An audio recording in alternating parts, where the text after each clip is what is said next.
গণিতবাজে স্বাগতম। আমরা অনেক সময় নিজের অজান্তেই ক্যালকুলেটরের সেটিংস এলোমেলো করে ফেলি। তখন আমরা ক্যালকুলেটরে বিভিন্ন ধরনের সমস্যা ফেস করি। তার মধ্যে একটা সমস্যা হচ্ছে, আমরা যদি 6 এবং 9 গুণ দিই, আসার কথা ছিল 54, কিন্তু এখানে আসছে 5.4 × 10⁻1। এটার কারণ হচ্ছে এটি বর্তমানে সায়েন্টিফিক মোডে আছে, কিন্তু আমরা চাচ্ছি নর্মাল মোড। কিভাবে আমরা 9 আর 6 গুণ দিলে 54 আসবে সেই মোডে যাব, সেটা এখন দেখাবো। তার জন্য একটা খুব ইজিয়েস্ট ওয়ে হচ্ছে ক্যালকুলেটরকে রিসেট করে দেওয়া। সো এখন দেখব কিভাবে ক্যালকুলেটরকে রিসেট করতে হয়। খুব সহজ।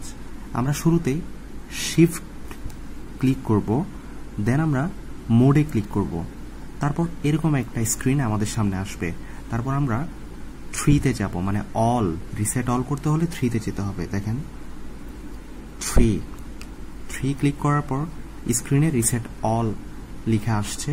এখন আমরা ইকুয়াল ক্লিক করব, দেন আবার ইকুয়াল ক্লিক করব। এখন কিন্তু রিসেট অল হয়ে গেছে।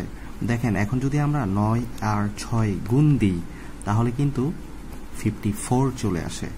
সো আমাদের প্রবলেম সলভড হয়ে গেছে, অর্থাৎ বর্তমানে এটি নর্মাল মোডে চলে আসছে। সো আমরা এভাবে খুব সহজে ক্যালকুলেটরকে রিসেট করে আমাদের নর্মাল মোডকে নিয়ে আসতে পারি।